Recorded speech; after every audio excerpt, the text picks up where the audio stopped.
Very good morning, very good morning all of you. चलिए बेटा start करते हैं। हम पढ़ रहे थे हमारा कंपनी अकाउंट्स। कंपनी अकाउंट्स में बैंकिंग कंपनी की बात कर रहे थे, बैंकिंग कंपनी के अकाउंट्स की बात कर रहे थे। तो बैंकिंग कंपनी के अकाउंट्स में बेटा हमने क्या देखा? बैंकिंग कंपनी के अकाउंट्स में हमने देखा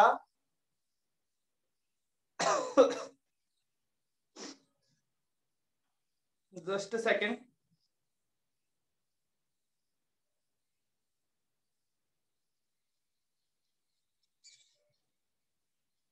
हाँ जी, तो बैंकिंग कंपनी में हमने सबसे पहले देखा कि बैंकिंग कंपनी अपनी इनकम कैसे रिकॉग्नाइज करती है। इनकम रिकॉग्नाइज करने के बाद हमने कहा कि साहब उनका इनकम का पहला सोर्स होता है इंटरेस्ट। तो उसके लिए फिर वो प्रोविजन बनाते हैं अपनी असेट्स पे, जो कि उन्हें लोन से इंटरेस्ट मिलता है। तो इंटरेस्ट की इनकम को कैसे रिकॉग्नाइज करेंगे, फिर प्रोविजन कितना बनाएंगे, इसलिए हमने असेट का क्या किया, क्लासिफिकेशन किया। क्लासिफिकेशन के हिसाब से कि ये परफॉर्मिंग असेट है, नॉन परफॉर्मिंग असेट है। नॉन परफॉर्मिंग असेट पे प्रोविजन बनाया फर्दर क्लासिफिकेशन करके। उसके बाद हमने बात की कि साहब रिबेट ऑन अनएक्सपायर्ड रिस्क या rebate on bill discounted.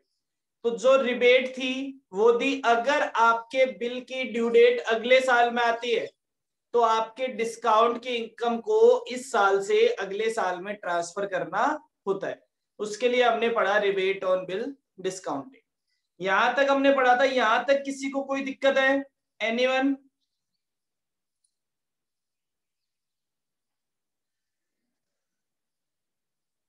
Question number 6 किया था हमने लास्ट क्लास में। चलिए फटाफट से देखिए question number 7। Question number 7, question number 7 आपको क्या कहता है? क्वेश्चन नंबर 7 कहता है on 31 March, on 31st March 2011 Victory Bank Limited had a balance of rupees 18 crore. Victory bank limited के 31 मार्च को, मतलब जब 31 मार्च 2011 का ईयर एंड हुआ था तो विक्ट्री बैंक के पास बैलेंस था rebate on bills discounting account का 18 करोड़।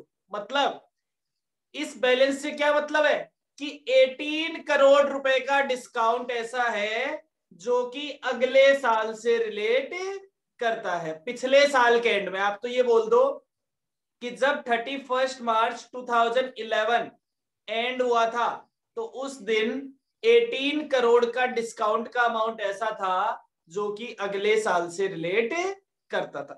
ओके, आगे बोलता है during the year ended 31 March 2012, during the year ended 31 March 2012 victory bank limited discounted bills of exchange of rupees 8,000 crore charging interest at the rate 8% per annum. पूरे साल में, इस पूरे साल में विक्ट्री बैंक लिमिटेड ने 8,000 करोड़ रुपए के बिल डिस्काउंट किए हैं जिन पे 18% की रेट से इंटरेस्ट लेना है। और एवरेज टाइम पीरियड कितना है? सारे बिल का मिला के एवरेज टाइम पीरियड है 73 डेज।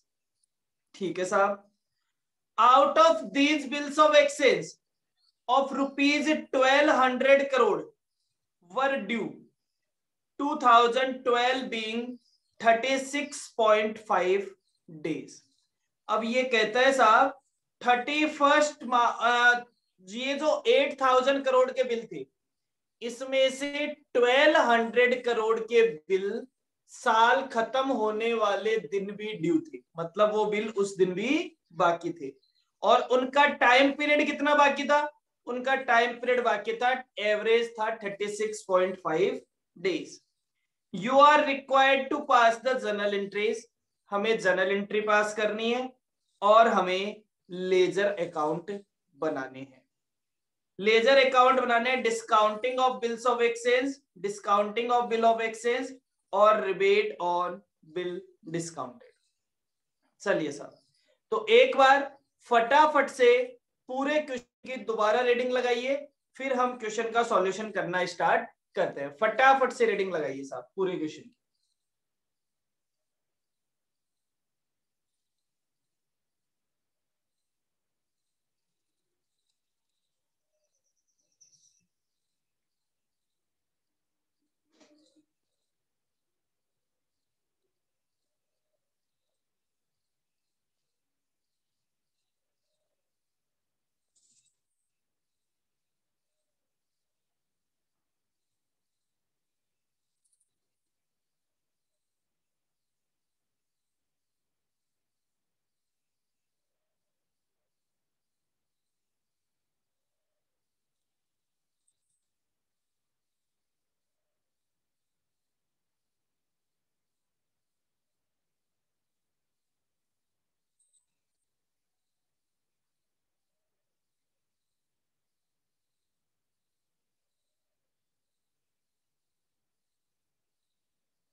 चलिए साहब स्टार्ट करते हैं क्वेश्चन नंबर 7।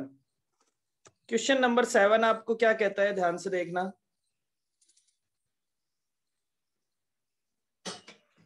सबसे पहले इन्होंने आपको कहा कि साहब एक बिल ऐसा है जो ईयर के एंड में आपके पास 18 करोड़ का बैलेंस है रिबेट ऑन बिल डिस्काउंटेड। तो वैसे तो ये एंट्री पिछले साल हुई है, फिर भी मैं आपको करके बता रहा हूं। 31 मार्च 2011, 31 मार्च 2011 को आपने एक एंट्री की होगी। क्या एंट्री की होगी आपने? आपने एंट्री की होगी discount on bill account debit to rebate on bill discounted. कितने रुपए से की होगी आपने ये एंट्री? आपने ये एंट्री की होगी बेटा 18 करोड़ रुपए से। डन। ये एंट्री आपने की होगी पिछले साल के एंड में, ये मैंने आपको एडिशनली करके बताइए। ठीक है, क्लियर है? पिछले साल के एंड में आपने रिबेट की ये वाली एंट्री की होगी। अब आप आ जाएंगे साहब इस साल। सबसे पहले फर्स्ट डे 1 अप्रैल 2011। 1 अप्रैल 2011 को सबसे पहले इस एंट्री को क्या कर देते हैं? रिवर्स कर देते हैं। Rebate on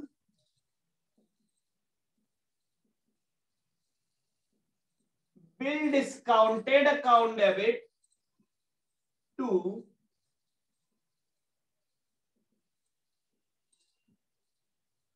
discount on bill. Clear?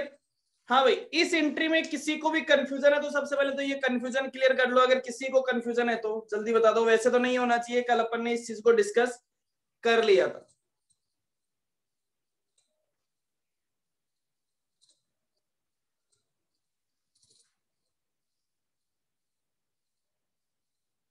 No doubt. ठीक है साहब। इसके बाद में ये बोलता है कि साहब इस पूरे साल में ड्यूरिंग द ईयर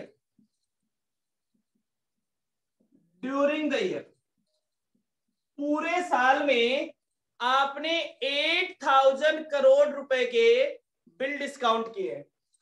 तो हम लिखते हैं साहब bills discounted and purchase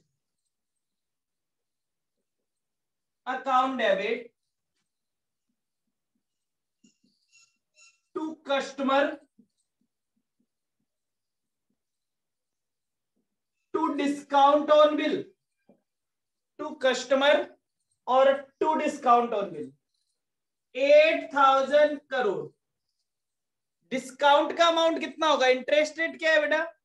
interest rate question ने बोली है साहब 18%। तो 8,000 करोड़ का 18% 73 डेज के लिए। 8,000 करोड़ का 18% 73 डेज के लिए।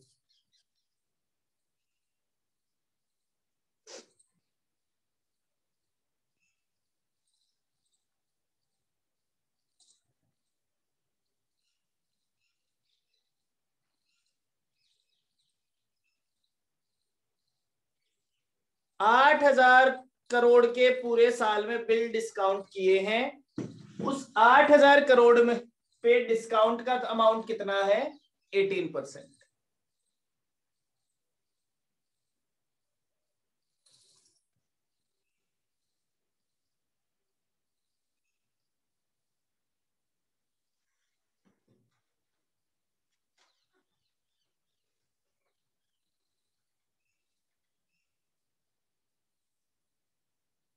टू 287.21 एक बार चेक कर लेना अमाउंट। हाँ 287 पॉइंट, एक बार वापस से लिख दो बेटा प्लीज। 287 पॉइंट कितना था? हाँ नहीं मैं वापस में भूल, 287.2 है। 287.21। तो कस्टमर के अकाउंट में कितने रुपए जाएंगे? कस्टमर के अकाउंट में कितने रुपए जाएंगे? 7712.79 इतने रुपए कस्टमर के अकाउंट में चले जाए। ठीक है, फिर आ गया साहब 31 मार्च 2012। अब 31 मार्च 2012 को हमने देखा कि 8,000 करोड़ में से 1,200 करोड़ के बिल ऐसे हैं जिनकी ड्यू डेट अगले साल में आती है, जिनकी ड्यू डेट अगले साल में आती है। और वो जो ड्यू डेट अगले साल में आती है, कितने टाइम के लिए अगले साल में आती है? 36.5 डेज। तो साहब एंट्री कर दीजिए। क्या एंट्री करें? Discount on bill account debit to rebate on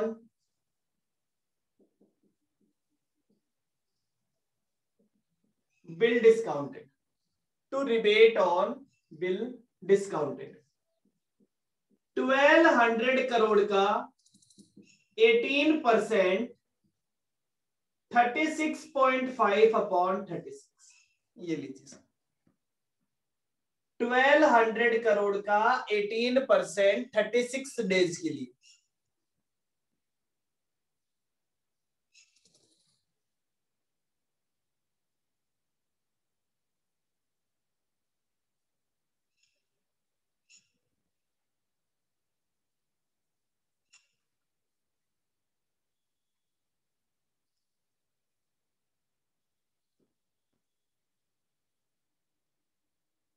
twenty 21.54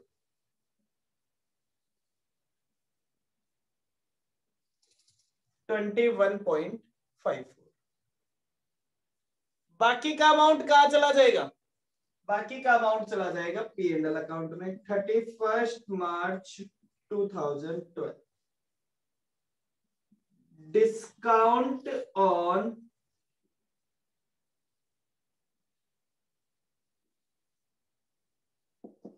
bills account debit to P&L account. कितना अमाउंट जाएगा P&L अकाउंट में? देखो 287.21 प्लस 18 माइनस 21.54, 18 प्लस 287.21 माइनस 21.54, ये जो अमाउंट आएगा ये P&L अकाउंट में चला जाएगा।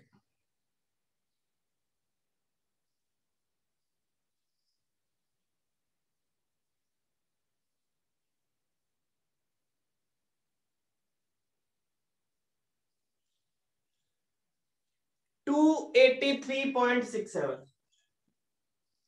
283.67 283.67 ये लीजिए सर, ये आपकी जर्नल एंट्रीज थी सारी की सारी। अब आपको इसमें अगर पूछा जाए कि rebate on bill discounting account बनाओ तो आप बना सकते हैं, डिस्काउंट ऑन बिल अकाउंट बनाओ तो वो भी आप बता सकते हैं, दोनों अकाउंट बना सकते हैं क्या?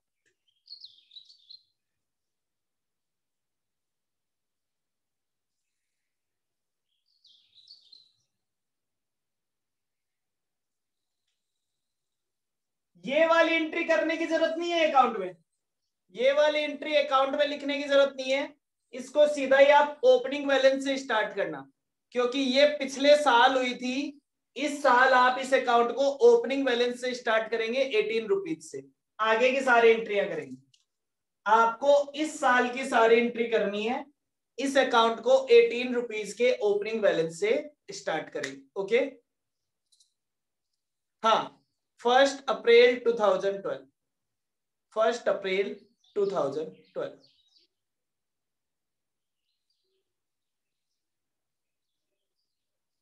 चलिए सर आगे चलते हैं।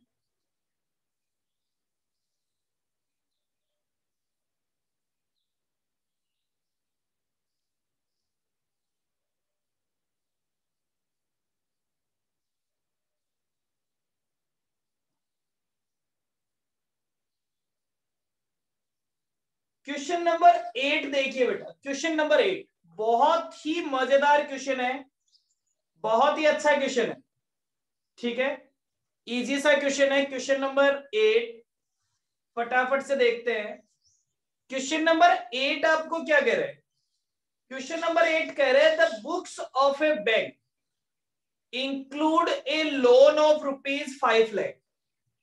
The books of A bank include a loan of ₹5 lakh advance on 30th September 2012। साहब आपकी बुक्स में, एक बैंक की बुक में एक लोन है 5 लाख रुपए का, वो लोन बैंक ने कब दिया था? वो लोन बैंक ने दिया था 30th सितंबर 2012 को, वो लोन बैंक ने दिया था 30th सितंबर 2012। कोई बात नहीं है। फिर ये आगे कहता है interest chargeable, interest chargeable at the rate 16% per annum. उस पे जो इंटरेस्ट चार्ज किया जाता है वो इंटरेस्ट चार्ज किया जाता है 16% पर एनम की रेट से, ठीक है। आगे वर्ड लिखा हुआ है कंपाउंडेड क्वार्टरली, कंपाउंडेड क्वार्टरली। अभी कुछ लोग जिन्होंने एफए वाली क्लास में होते हैं उन लोगों ने हायर परचेज में एक क्वेश्चन किया था, वहां पे लिखा हुआ था कंपाउंडेड एनुअली, और कंपाउंडेड एनुअली वाले क्वेश्चन में इंटरेस्ट पे हो रहा था 2 साल से। तो आपने क्या किया था, 1 साल के बाद जो 1 साल का इंटरेस्ट था उसको प्रिंसिपल में ऐड कर दिया था, और अगले साल का इंटरेस्ट, अगले साल का जो इंटरेस्ट था वो प्रिंसिपल प्लस इंटरेस्ट दोनों पे निकाला था। यहां पे ये क्या कह रहा है, यहां पे ये कह रहा है कि साहब इंटरेस्ट की रेट है 16% पर एनम, मतलब पूरे साल का लगता है 16%, ठीक है साहब, लेकिन उसको कंपाउंड किया जाएगा क्वार्टरली। क्वार्टरली मतलब हर 3 महीने के बाद इंटरेस्ट को प्रिंसिपल में ऐड कर दिया जाएगा। समझ गए, कंपाउंडेड क्वार्टरली मतलब प्रिंसिपल अगर आपने इंटरेस्ट को पे नहीं किया तो उसे प्रिंसिपल में 3 महीने के बाद ऐड कर दिया जाएगा, ठीक है साहब। आगे ये कहता है the security for the loan being, अब उस लोन के बदले में आपने सिक्योरिटी क्या रख रखी है, आपने सिक्योरिटी रख रखी है 7,000 शेयर्स ऑफ ₹100 ईच। आपने 7,000 शेयर्स रख रखे हैं 100 रुपए वाले in a public limited company जिसकी वैल्यू है 90 रुपीज के हिसाब से, ठीक है साहब। There is no repayment, till 31 दिसंबर 2013। 31 दिसंबर 2013 तक कोई रीपेमेंट नहीं किया गया, कोई बात नहीं है। The value of shares decline to ₹80 per share. अब बेटा जिस दिन शेयर गिरवी रखे थे, सिक्योरिटी में रखे थे, उस दिन तो रेट थी 90 रुपए, लेकिन आज उन शेयर की रेट कम होके हो गई है 80 rupees per share. How would you classify the loan? आप लोन को कैसे क्लासिफाई करेंगे? कितना लोन सिक्योर्ड है और कितना लोन अनसिक्योर्ड है? समझ गए मेरी बात? तो आपको बताना है secured amount of loan and unsecured amount of loan. बस इतना सा क्वेश्चन है, केवल आपको बताना है सिक्योर्ड। क्या आपको पता है 31 दिसंबर 2013, 31 दिसंबर 2013 को लोन का अमाउंट कितना था? 31 दिसंबर 2013 को लोन का अमाउंट कितना था? क्या आपको यह पता है?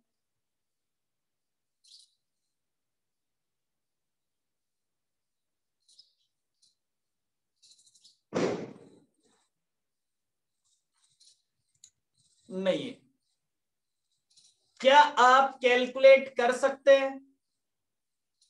अच्छा, कितना टाइम पीरियड हो गया लोन दिए हुए? कितना टाइम पीरियड हो गया लोन दिए हुए? टाइम पीरियड बताइए। लोन दिया था हमने 30 सितंबर 2012 को, 30 सितंबर 2012, 15 मंथ्स। 15 मंथ्स को मैं बोल सकता हूं साहब 5 क्वार्टर हो गए, 5 क्वार्टर हो गए।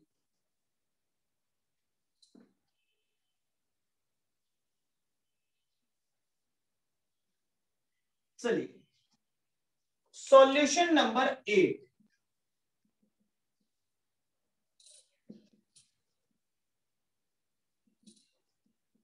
Amount of loan on 30th September 2012, that is ₹5 lakh. फिर ये कहता है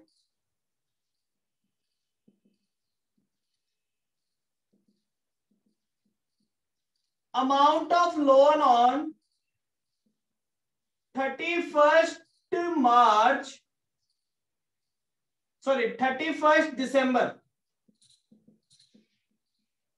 2013 आफ्टर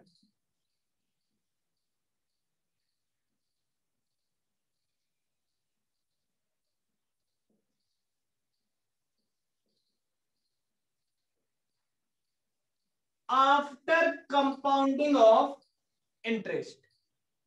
इंटरेस्ट को कंपाउंड करने के बाद में 31 दिसंबर 2013 को कितना अमाउंट था? 31 दिसंबर 2013 को लोन का अमाउंट कितना था? तो एक काम कीजिए, 5 लाख में हर साल 3 महीने का 3 महीने का 3 महीने का इंटरेस्ट ऐड करते चले जाइए। तो क्या हम इसको सर ऐसा कर सकते हैं? 5 लाख प्लस 4% प्लस 4% प्लस 4%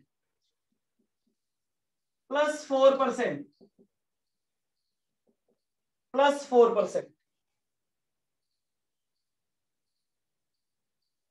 हाँ जी,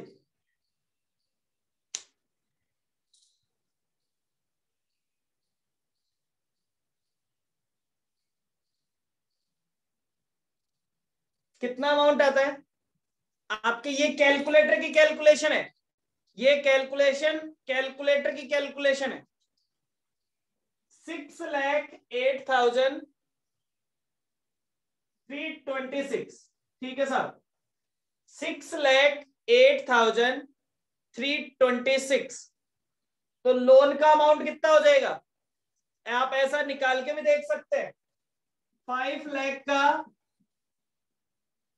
16%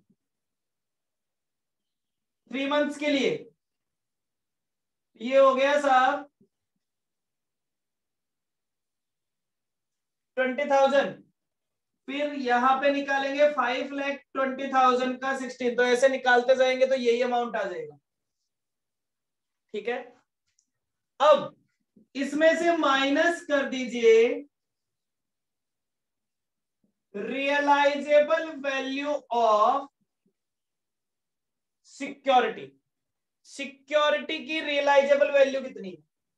तो साहब आपकी सिक्योरिटी कितने शेयर है? 7,000 शेयर है, एक शेयर की वैल्यू है 80 रुपीज, तो रियलाइजेबल वैल्यू कितनी होगी? रियलाइजेबल वैल्यू होगी साहब 5,60,000। तो ये अमाउंट हो गया 48,326 अनसिक्योर्ड, अनसिक्योर्ड लोन। और सिक्योर्ड लोन कितने का हो गया? ये लीजिए सर, तो आपका टोटल अमाउंट है आज के दिन 6,08,326।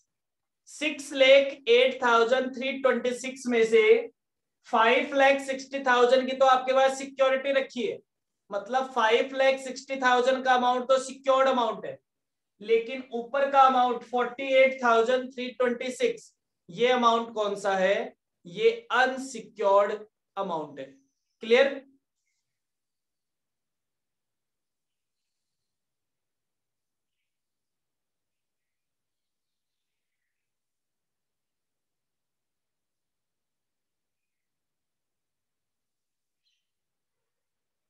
चलिए क्वेश्चन नंबर 9 देखिए। Question number 9, when closing the books of A bank, ये सॉल्यूशन नंबर 8 था हमारा।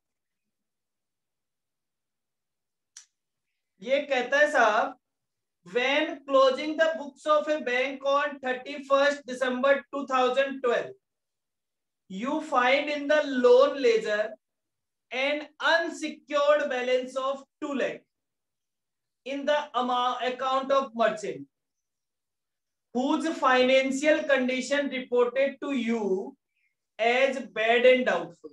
ठीक है साहब, ये कहता है 31st December 2012 को आपके पास, आपने किसी आदमी को एक लोन दे रखा था जो कि अनसिक्योर्ड लोन था, और आपको पता चला कि उसकी financial position bad and doubtful है, मतलब खराब है साहब।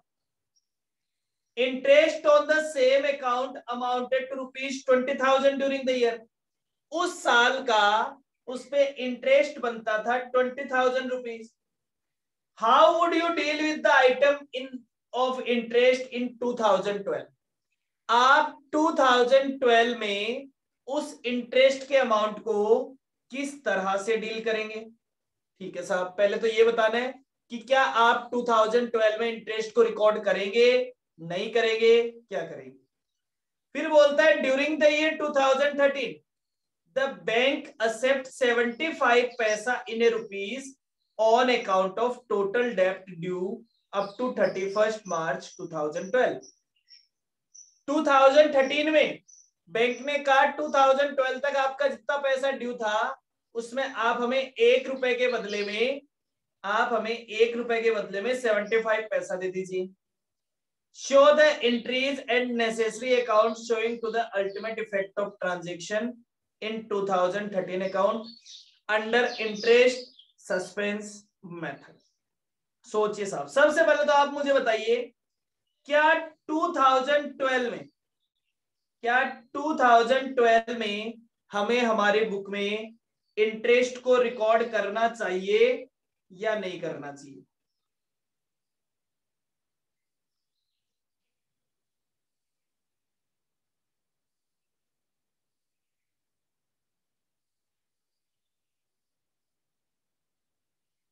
सोचिए 2012 आपको पता चल गया है साहब, वो आदमी की जो फाइनेंशियल कंडीशन है वो बैड और डाउटफुल है।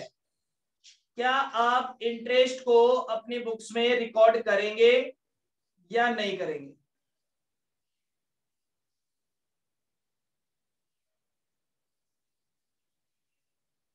No sir. नहीं करेंगे। अच्छा, इंटरेस्ट मिल जाए तो रिकॉर्ड करना चाहिए या नहीं करना चाहिए?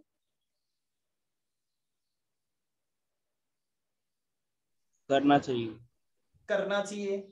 लेकिन एक बात बताओ, अगर हम पुराने कॉन्सेप्ट से जाएं तो क्या ये अभी एनपीए की कैटेगरी में आ गया था क्या?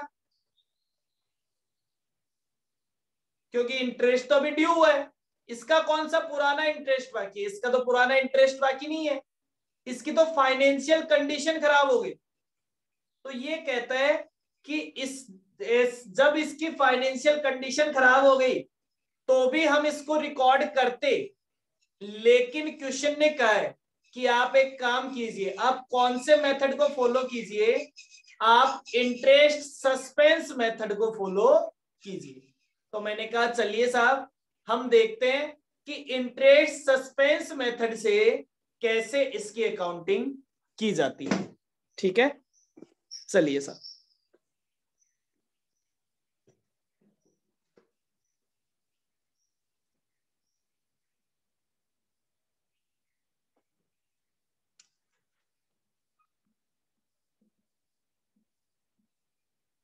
Solution number 9।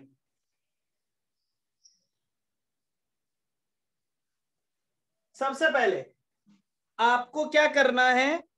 आपको साहब पिछले साल के एंड में 31 मार्च है या दिसंबर है? 31 दिसंबर है। 31 दिसंबर 2012 इंटरेस्ट को रिकॉर्ड करना है। अब रिकॉर्ड कैसे करें साहब? किससे लेना है? हमें तो मर्चेंट से लेना है। तो मर्चेंट अकाउंट डेबिट टू, अगर हमने यहां पे इंटरेस्ट लिख दिया तो वो इंटरेस्ट हमारी इनकम बन जाएगा, पी एंड एल अकाउंट में चला जाएगा। तो उसकी जगह आप क्या रिकॉर्ड कर लेते हो? उसकी जगह आप रिकॉर्ड कर लेते हो इंटरेस्ट सस्पेंस अकाउंट। आपने एक सस्पेंस अकाउंट रिकॉर्ड कर लिया। आपने कहा अगर ये इंटरेस्ट मिल गया तब तो हम इसे पी एंड एल में ले जाएंगे, और अगर नहीं मिला है तो हम इसे हटा देंगे। ठीक है, प्रैक्टिकली एक बार के लिए हम इसे किस अकाउंट में रख लेते हैं? सस्पेंस अकाउंट में। तो इसी को कहते हैं इंटरेस्ट सस्पेंस अकाउंट। कितने रुपए का इंटरेस्ट था? इंटरेस्ट का अमाउंट था साहब 20,000। ये एंट्री आपने कर दी थी पिछले साल के एंड में। फिर ये कहता है कि करंट ईयर में, अब मुझे नहीं पता करंट ईयर की डेट क्या है, हम तो स्टार्टिंग की डेट ले लेते हैं। 1 जनवरी 2013 आपने उस कस्टमर को बुला के कहा कि साहब तेरा टोटल अमाउंट जितना भी बनता है उस टोटल अमाउंट में से 1 रुपए में 70 पैसा हमें दे दो। कोई बात नहीं, उसने कहा ले लो। तो हमें कैश अकाउंट डेबिट कितना पैसा मिलेगा? टोटल अमाउंट ड्यू था 2,20,000। 2,20,000 का 75% आपको कितना पैसा मिलेगा?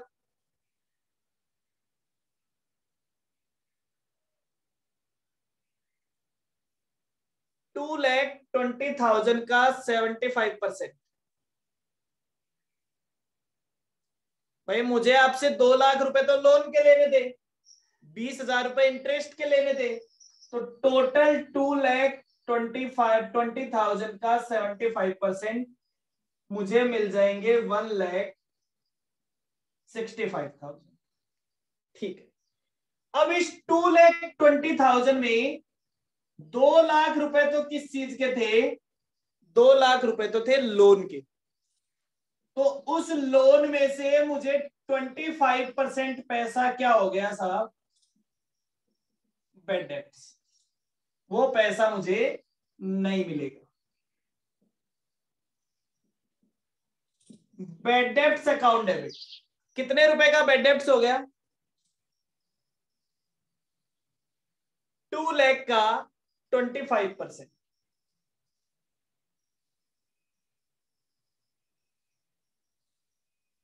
50,000।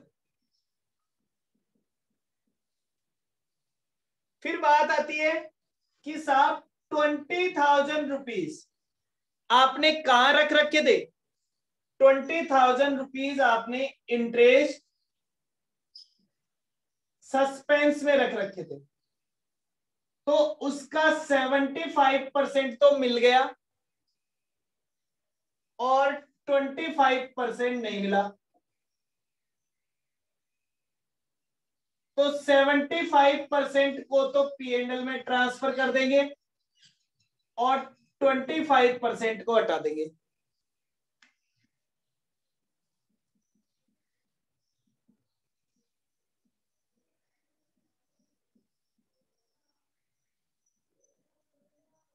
Interest suspense account debit 5,000।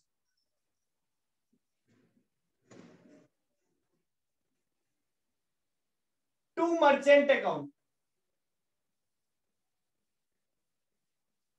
ये लो सर। अब 15,000 का जो इंटरेस्ट था,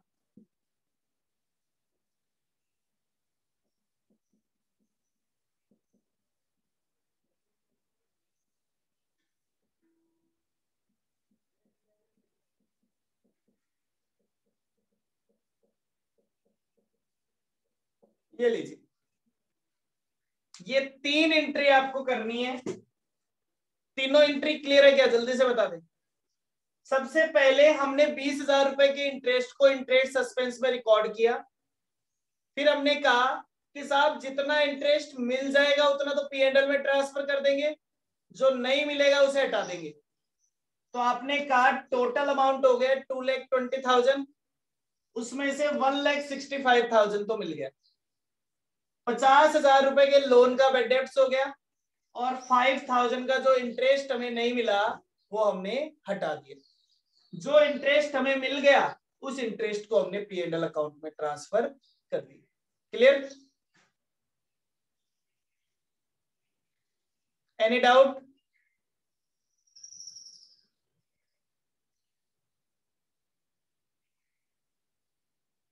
पक्का नहीं है तो चलिए, तो बस आज आपका काम इतना ही है। यहां तक के क्वेश्चंस को आप एक बार दोबारा रिवाइज करेंगे।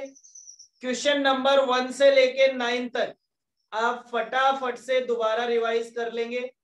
अगली 2 क्लास में हमारा ये चैप्टर खत्म हो जाएगा।